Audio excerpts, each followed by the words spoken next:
مخدوم احمد چرمپوش رحمۃ اللہ علیہ کا آستانہ بہار شریف کے محلہ امبیر میں ہے۔ آپ حضرت مخدوم جہاں شیخ شرف الدین احمد یحییٰ منیری کے اپنے خالہ زاد بھائی ہیں،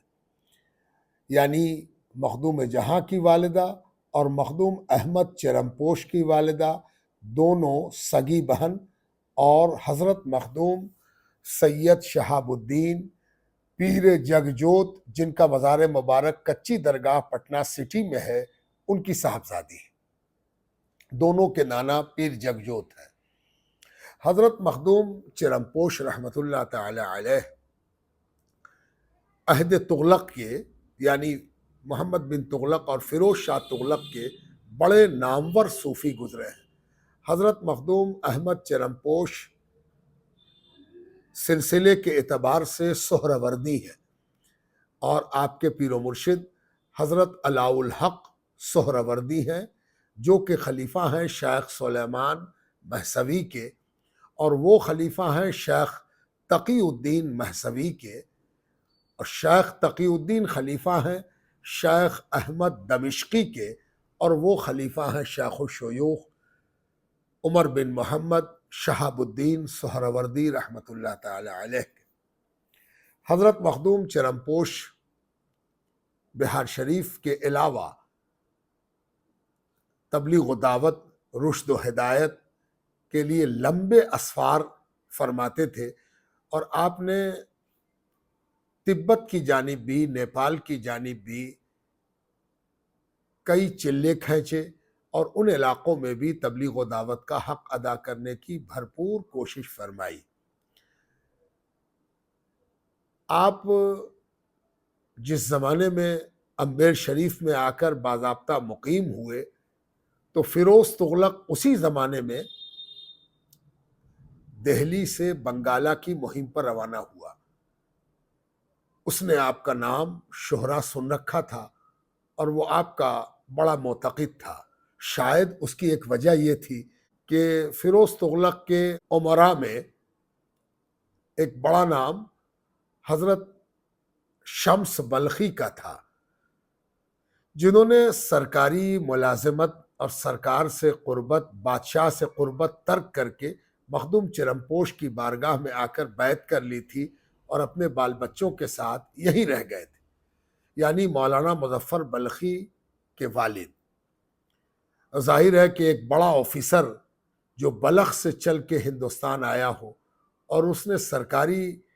قربت اور بادشاہ کی نوکری ترک کر کے کسی بزرگ کی خدمت میں اپنے آپ کو وقف کر دیا ہو، تو یہ خبر بادشاہ سے پوشیدہ نہیں رہ سکتی تھی۔ بادشاہ بھی آپ کا نادیدہ معتقد تھا، اور جب وہ آپ سے ملنے آیا تو اس نے ایک عجیب استغنا کی شان دیکھی، بے نیازی کی شان دیکھی، کہ جب وہ ملنے آیا تو حضرت پر ایک خاص قسم کی کیفیت طاری تھی، بے نیازی کی۔ آپ پیر پھیلائے ہوئے تھے، محو تھے، کسی تصور میں، کسی فکر میں ڈوبے ہوئے تھے۔ کسی کی ہمت نہ ہوئی کہ آپ سے عرض کرے کہ بادشاہ آیا ہے، یہاں تک کہ بادشاہ آپ کے سامنے پہنچ گیا اور کہا گیا کہ بادشاہ وقت حاضر ہے، تو آپ نے پاؤں پھیلائے ہوئے ہی اس کو مخاطب کیا اور اس کے سوالوں کا جواب دیا۔ بادشاہ بھی آپ کی شان بے نیازی دیکھ کر دنگ تھا، اور جتنے لشکر والے آئے تھے، عمرہ آئے تھے، رؤوسا آئے تھے، جو دن رات بادشاہ کے دربار میں کورنش بجا لاتے تھے اور بادشاہ کے آگے بے ادبی، گستاخی سے کانپے رہتے تھے، وہ آپ کی شان بے نیازی دیکھ کر دنگ تھے کہ جب ایک بندہ اللہ والا ہو جاتا ہے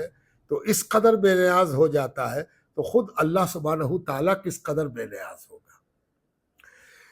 حضرت مخدوم چرمپوش رحمۃ اللہ تعالی علیہ نے اپنے زمانے میں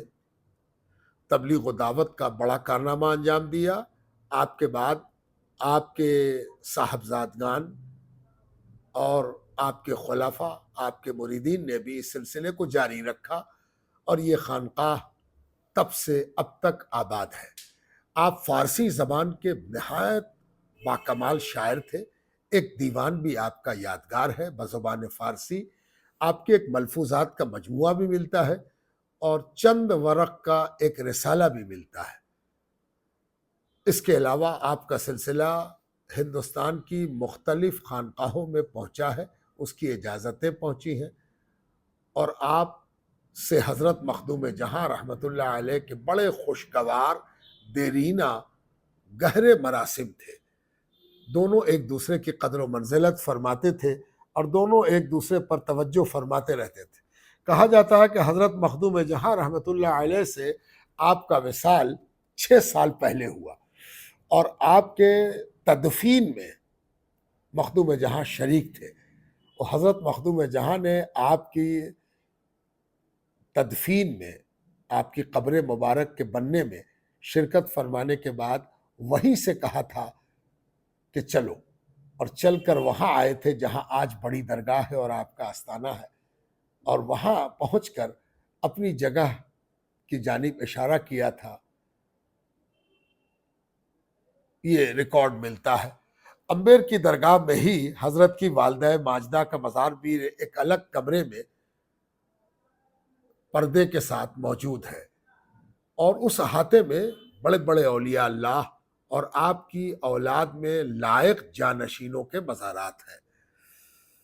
یہ درگاہ بھی 650 سال سے عوام اور خواص دونوں کی نگاہوں کا، عقیدت کا، اخلاص کا مرکز ہے، اور